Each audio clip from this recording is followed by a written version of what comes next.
y bajaron la cantidad de colonias que había que administrar y sin embargo subió la gente. Entonces es algo muy interesante. Entonces, si quieren, vamos a ver estos dos factores. De todo funcionario necesita multiplicar el número de subordinados, no el de rivales. Pone aquí un ejemplo, no sé si estás de acuerdo, lo vamos a leer. Dice, para entender Adelante. el factor 1, imaginémonos a un funcionario llamado A, que se encuentra abrumado de trabajo, un contador cualquiera, ¿no? ¿Verdad? Da igual que tal exceso de trabajo sea real o imaginario, aunque me gustaría comentar de pasada que esa sensación o ilusión de A muy bien puede deberse a una disminución de su propia energía, síntoma normal de la mediana edad. Aquí yo discreparía, pero bueno, es cuando más energía tenemos, Chihuahua. ¿Ven? Hablando en términos generales, hay tres posibles remedios a este exceso de trabajo real o imaginario. Uno, el funcionario puede dimitir, puede compartir el trabajo con un colega al que llamaremos B, o pueden pedir que le ayuden dos subordinados a quienes llamamos C y D. No hay probablemente ninguna instancia en toda la historia en la que A se haya decidido por opción otra que la tercera. Si dimitiera, si renuncia, perderías los derechos de jubilación. Con la colaboración de B, que tiene su misma categoría laboral, no habría más que introducir en su territorio un rival para el ascenso, para ocupar la vacante de W cuando W en algún momento se llegue a jubilar. Así que A preferiría siempre tener a C y D, más jóvenes, a sus órdenes, aumentarán su importancia y dividiendo el trabajo en dos categorías entre C y D, tendrá el mérito de ser el único que entiende y controla a ambos. Es primordial entender a este respecto que C y D son, por así decirlo, inseparables. Nombrar solo a C había sido imposible. ¿Por qué?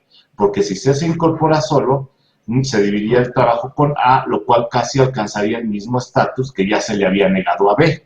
Estatus aún más reforzado si C es el único sucesor posible de A. En consecuencia, los subordinados deben ser dos o más para poder controlarlos mediante el temor que cada uno de ellos tenga al ascenso del otro. Si a su vez C se queja de exceso de trabajo, como sin duda algún día lo hará, A recomendará con la contribución de C que se le asigne a este dos ayudantes. Pero el único modo de eludir cualquier fricción interna es aconsejar que se asignen dos ayudantes más a D, cuya situación es más o menos la misma. Con la contracción de E, F, G y H, el ascenso de A es prácticamente seguro. Así pues, tenemos ya a 7 funcionarios haciendo el trabajo que antes hacía uno. Aquí es donde entra en juego el factor 2. Estos 7 funcionarios se crean tantos trabajos y tareas entre sí que están todos absolutamente ocupados. Y en realidad, A trabaja más que nunca. Un documento que llegue de otro departamento muy bien puede pasar por todos ellos sucesivamente. El funcionario E decide que el documento es competencia de F, que redacta una respuesta provisional y se la presenta a C, que introduce numerosas correcciones antes de consultar a D, que le pide a G que resuelva el asunto. Pero en este momento se va de permiso y le pasa el expediente a H, que redacta un informe que firma D y vuelve a repetirse a C, que revisa el borrador y le presenta la nueva versión A. ¿Cómo los está? Y todavía hay otro parrafote aquí que, bueno, que lo podemos leer porque habla del mismo asunto, del mismo tema de ABCDEFG, porque habla también de la jubilación de W y cómo se crea trabajo uno al otro, pero pues yo creo que ya no vale la pena seguir leyendo lo demás, pero ¿cómo lo ves, mi querido? No, Sí, hombre, está tremendo, mi estimado Mayer. Mira, déjame contarte una experiencia relacionada con eso que acabas de leer, que es meramente pura burocracia, ¿eh? Es una experiencia personal mía cuando era joven y bello y estaba en época de estar brincando como chapulín de un empleo a otro, y resulta que de una firma pretendía irme a una empresa formal, una empresa del sector automotriz, y llego a Chevrolet, acá en Guadalajara, y cuando me hago la entrevista con el director de la empresa me dice, la función que tiene el contador es la de ayudar, auxiliar en el trabajo a producción, ayudar en el trabajo a ventas, a mantenimiento y como 7 departamentos más. Y le decía yo, ¿y qué hacen entonces ellos? ¿Cuál es la labor que hacen ellos? Porque si el contador va a ser parte de su trabajo, creo que su problema es estructural. No es tanto de que busque un contador, es un problema estructural. Y segundo, el sueldo no es competitivo en función a todo lo que plantea en sus necesidades. Ahí está el ejemplo, mi estimado Mayer. Ahí está el ejemplo de esa burocracia en donde todo mundo se genera información cuando a lo mejor lo más sencillo era reestructurar los puestos de trabajo, lo que son las funciones, qué hacía cada departamento, cómo lo pasaba a su vez en un proceso lógico y estructurado de información, porque somos usuarios de información, hasta llegar al resumen que era contabilidad. Pero no que el contador tuviera que estar haciendo las funciones de todos los demás departamentos. Ahí está, ejemplificado ese asunto. No sé si les quedó claro a todos nuestros amigos, porque lo que nos acaba de leer Mayer es la manera en que se crean las burocracias, ¿verdad? Con el argumento falaz, ¿verdad, estimado Mayer? Es un argumento falaz de que pues tengo que protegerme y te voy a delegar lo que yo creo que tú debes de hacer para que no me interfieras en mi crecimiento. Eso es algo complicado también. Yo creo que esto es hasta inconsciente, porque ni siquiera, sí, como lo está planteando él, ni siquiera lo hace consciente. Piensa que tiene demasiado trabajo y necesita ayuda. Y si necesita ayuda, no se lo va a pedir al de al lado, que es está en su mismo nivel, jerárquico. Por lo mismo, porque está en un nivel jerárquico y tiene miedo de perder un posible ascenso. Pero eso no lo reconocen conscientemente. Yo te apuesto que ni a nivel lo reconocen conscientemente. No se están dando cuenta.